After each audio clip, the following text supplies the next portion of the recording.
शिक्षा मित्रों को मिल सकती है एक और बड़ी खुशखबरी। इलाहाबाद हाई कोर्ट ने शिक्षा मित्रों को लेकर लिया है एक बड़ा फैसला। इलाहाबाद हाई कोर्ट ने शिक्षा मित्रों को ग्रेच्युटी, कर्मचारी भविष्य निधि, पारिवारिक पेंशन का लाभ देने की मांग में दाखिल याचिका पर जिला बेसिक शिक्षा अधिकारी वाराणसी को 6 सप्ताह में नियमानुसार याचिका को सुनकर सकारात्मक आदेश करने का निर्देश दिया है। कोर्ट ने याची से 3 सप्ताह में नए सिरे से प्रत्यावेदन देने को कहा है। यह आदेश न्यायमूर्ति मंजू रानी चौहान ने शहनाज बेगम की याचिका पर अधिवक्ता सत्येंद्र चंद्र त्रिपाठी को सुनने के बाद याचिका निस्तारित करते हुए दिया है। एडवोकेट सत्येंद्र चंद्र त्रिपाठी का कहना था कि उत्तर प्रदेश में लगभग 1.5 लाख शिक्षा मित्र प्राथमिक विद्यालयों में कार्यरत हैं, जिन्हें मात्र 10,000 रुपए प्रतिमाह दिया जाता था, जो वर्तमान में 18,000 रुपए प्रतिमाह कर दिया गया है। लेकिन रिटायरमेंट के बाद उन्हें न तो ग्रेच्युटी और न ही पेंशन दिया जा रहा है, जबकि ऐसे शिक्षा मित्र 25 वर्षों से निरंतर शैक्षणिक कार्य कर रहे हैं। इतना ही नहीं, यदि किसी शिक्षा मित्र की सेवा के दौरान मृत्यु हो जाती है तो उनके उत्तराधिकारी एवं परिवार को कोई सहायता नहीं दी जाती है, जबकि ग्रेच्युटी ऑफ पेमेंट एक्ट व कर्मचारी भविष्य निधि कानून शैक्षणिक संस्थाओं में लागू है। साथ ही संविधान की धारा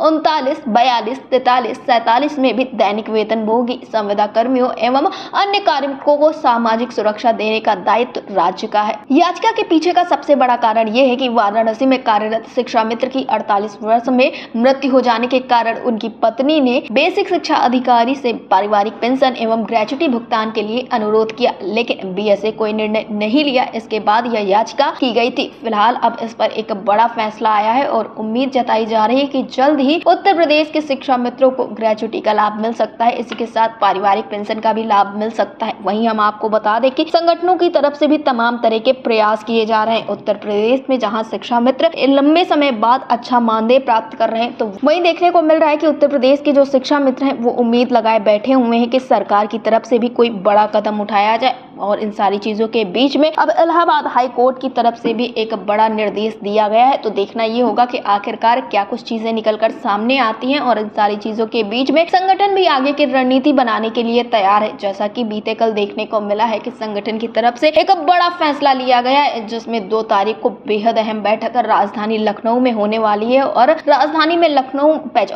लखनऊ में होने वाली बैठक में आगे के निर्णय तय किए जाएंगे। इसके साथ ही हम आपको बता दें कि अटल टीवी की टीम ने एक वक्त पर उत्तर प्रदेश से प्राथमिक शिक्षा मित्र संगठन के पदाधिकारी या यूं कहे कि प्रदेश अध्यक्ष शिव कुमार शुक्ला से बातचीत की थी। तो उनका साफ तौर पे यही कहना था कि जो मृतक शिक्षा मित्र हैं उनके परिवार के लिए कोई न कोई सुविधा दी जाए। इसके लिए उनके द्वारा पूरा प्रयास किया जाएगा और जिन शिक्षा मित्रों की मृत्यु हो गई थी संघर्ष के दौरान, उनके परिवार को लाभ दिलाने का पूरा प्रयास किया जाएगा। और ऐसे में अब देखने को मिला है कि इलाहाबाद हाई कोर्ट की तरफ से भी एक बड़ा फैसला लिया गया है उत्तर प्रदेश के शिक्षा मित्रों के लिए। अब देखना ये होगा कि आखिरकार ये सारी चीजें धरातल पर कब लागू होती हैं और 3 सप्ताह के बाद क्या कुछ चीजें निकलकर सामने आती हैं। क्या उत्तर प्रदेश के शिक्षा मित्रों को लेकर फिर से कोई बड़ा फैसला निकलकर सामने आएगा, जिससे कि उत्तर प्रदेश के शिक्षा मित्रों का जो जीवन है वो और ज्यादा आसान हो सकेगा। क्योंकि एक तरफ जहां संगठनों की तरफ से तो अथक प्रयास किए जा रहे हैं, तो वहीं पर अब देखने को मिल रहा है कि उत्तर प्रदेश सरकार की तरफ से भी तमाम बड़े कदम उठाए गए थे। लेकिन इन सारी चीजों के बीच में अब उत्तर प्रदेश के शिक्षा मित्रों की ग्रेच्युटी को लेकर, उनकी भविष्य निधि और पेंशन को लेकर क्या कुछ चीजें निकलकर सामने आएंगी, ये देखना सबसे ज्यादा जरूरी होगा। फिलहाल अब शिक्षा मित्र इसी इंतजार में बैठे हुए हैं कि शिक्षा मित्र पर हाई कोर्ट का ये जो अहम आदेश हुआ है उसको लेकर क्या कुछ चीजें निकलकर सामने आती हैं और कब तक धरातल पर लागू होती हैं। डेस्क रिपोर्ट, अटल टीवी।